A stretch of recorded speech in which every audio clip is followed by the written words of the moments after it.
Kalian pasti sering mendengar bahwa suatu hari manusia akan digantikan oleh fungsi teknologi dari semua bidang, tak terkecuali sektor lapangan pekerjaan. Hal inilah yang kemudian membuat pemerintah Jepang menggagas sebuah konsep baru yaitu Society 5.0. And now she starts to demonstrate her own personality. Her name is Society 5.0.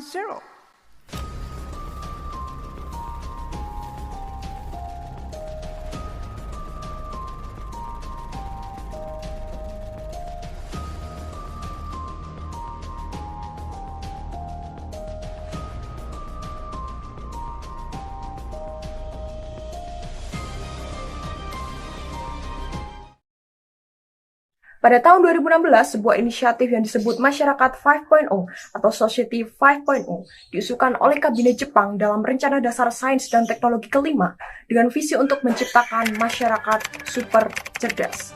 Dirilisnya visi Masyarakat 5.0 ini merupakan jawaban dari tantangan yang kini tengah dihadapi oleh Jepang, yaitu masalah populasi penduduk. Tingkat kelahiran yang semakin kecil menyebabkan jumlah populasi usia produktif juga semakin sedikit, dan penduduk lanjut usia akan terus meningkat. Namun bagaimana teknologi dimanfaatkan tanpa mendegradasi nilai-nilai kemasyarakatan Jepang yang erat, itu yang kemudian menjadi landasan dirumuskannya konsep Society 5.0. Jadi Society 5.0 adalah sebuah konsep masyarakat berbasis teknologi yang tetap berpusat pada manusia itu sendiri.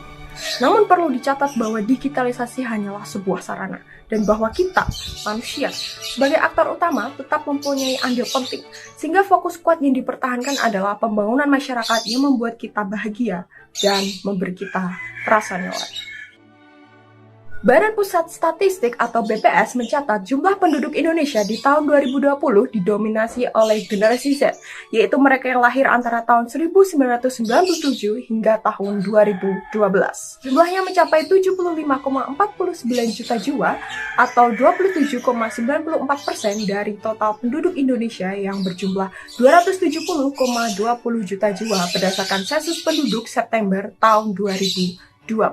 Akibat hal tersebut, Indonesia memiliki penduduk dengan jumlah usia produktif lebih tinggi dibandingkan usia non-produktif. Besarnya jumlah populasi generasi Z ini sungguh sangat penting, mengingat peran strategis mereka sebagai penerus pembangunan negara.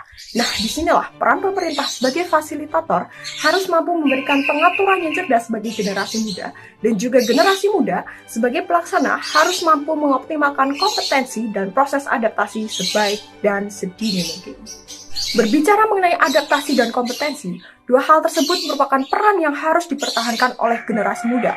Bagaimana kita mau mengambil peran, sedangkan adaptasi saja kita tidak bisa. Adaptasi di sini dimaksudkan agar generasi muda siap menerima dan mau belajar mengimbangi perubahan yang ada. Selain itu, meningkatkan kompetensi merupakan salah satu cara agar kita bisa terus bertahan dengan perkembangan zaman. Setelah bisa beradaptasi dan berkompetisi, diharapkan generasi muda mampu menunjukkan perannya dalam menyongsong era Society 5.0. Yang pertama, generasi muda diharapkan bisa meningkatkan daya kewirausahaan berbasis digital. Dengan kata lain, hadirnya ekonomi digital dapat membantu pemerintah mewujudkan Indonesia yang terhindar dari kemiskinan dan juga pengangguran. Yang kedua, e-commerce. Dengan perdagangannya semakin terbuka dan mudah untuk diakses, kebutuhan masyarakat yang serba cepat, generasi muda dapat memanfaatkan momentum ini sebagai peluang yang besar untuk mengembangkan perdagangan yang lebih berkembang.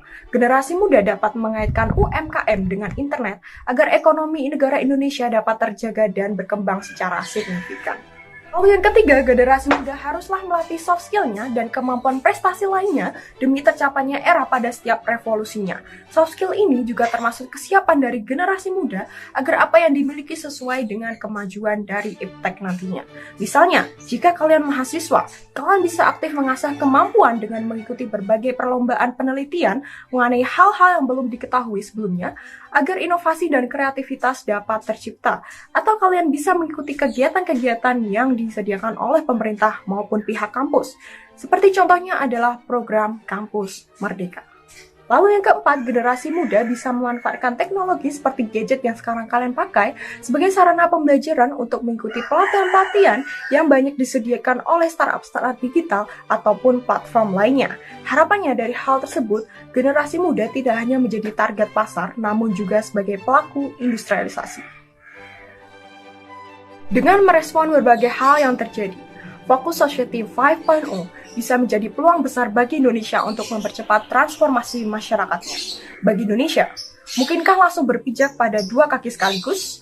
Revolusi Industri 4.0 dan juga Society 5.0. Melihat kondisi Indonesia saat ini yang terus berusaha mengejar era Revolusi Industri 4.0, jadi bagaimana? Siapkah kalian dengan semua perubahan yang akan terjadi?